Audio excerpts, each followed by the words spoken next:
Ethan felt the weight of every eye in the neighborhood pressing against him as Victoria Lane stood before him. His instinct was to shrink away, to avoid attention, because for years his life had been about keeping his head down, surviving quietly. Yet here was this woman, this powerful figure, speaking to him as though he mattered. "You saved me," she said again, her gaze unwavering. "That's something I'll never forget. But I also learned what happened to you because of it. You lost your job." Ethan shifted uneasily, the shame burning deep in his chest.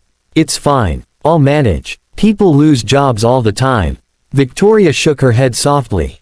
"Not like this. Not when it comes as the price of saving someone else's life. I can't stand by and let that be your story." Lily, clutching her father's hand, whispered, "Daddy, is she an angel?" Her small voice made the crowd chuckle gently, but Victoria's expression only softened more. "I'm not an angel, sweetheart," she said kindly, crouching down to Lily's level. "But your daddy is. He's the kind of man the world needs more of." Ethan's throat tightened. He wanted to protest, to push away the sudden light that was being cast on him, but something in Victoria's words pierced through the heaviness of his heart. "Mr. Parker," she continued, rising to her feet, "I'd like to offer you a position with my company. I don't just mean a job. I mean a future, a chance to provide for your daughter without living under constant fear." The crowd gasped at her words, and Ethan felt his knees weaken. What? You heard me," she said. "You risked your life for me, a stranger. That tells me all I need to know about your character. And in my company, character matters more than anything else. I'd like you to work for me. You'll be well compensated, and your daughter will never have to worry again."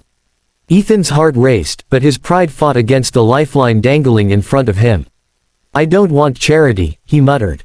Victoria's eyes grew firm. "This isn't charity. This is recognition. You deserve better than what life has handed you. I want to give you the chance to earn it." The sincerity in her voice disarmed him, but still, the thought of stepping into her world felt overwhelming. He looked down at Lily, who was staring up at him with wide, hopeful eyes. "Daddy, maybe tomorrow really will be better." The words broke him. He drew in a shaky breath and nodded slowly. "Okay. I'll accept." The crowd erupted into applause, and Victoria smiled. "Then let's not waste time. My team will get you settled. From this day on, things are going to change." The helicopters, once a symbol of something distant and unreachable, suddenly felt like the bridge to a new life.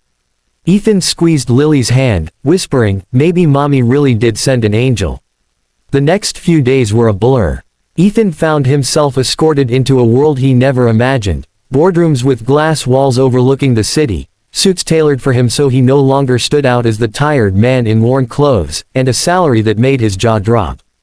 But beyond the money and the status, what stunned him most was how Victoria treated him. She didn't see him as a charity case or a publicity stunt. She treated him as an equal, asking for his opinion, listening to his thoughts, and trusting him with responsibilities that mattered. At first, Ethan stumbled. He felt out of place, a factory worker surrounded by polished professionals. But slowly, he realized something: his struggles had given him strengths others lacked. He knew what it meant to fight for survival, to push through exhaustion, to care about people more than numbers. And that, Victoria told him, was exactly what her company needed. At home, Lily thrived. Her lunches were no longer simple peanut butter sandwiches wrapped in worn paper bags. She had real meals. She wore new shoes to school, and her laughter filled the house in a way Ethan hadn't heard in years. For the first time since his wife's death, their small home felt warm again.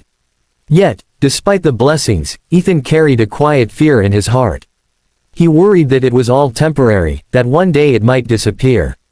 He worried about owing too much to Victoria, about being indebted in ways he couldn't repay. One evening, after a long day at work, he found himself standing on the balcony of Victoria's corporate building, staring at the city lights.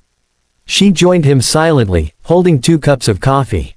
"You're doing well, Ethan," she said softly.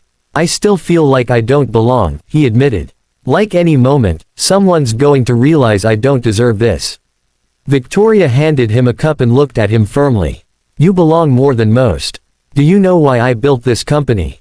Not for money. Not for power. I built it because I believed people who had nothing could build something greater if given the chance.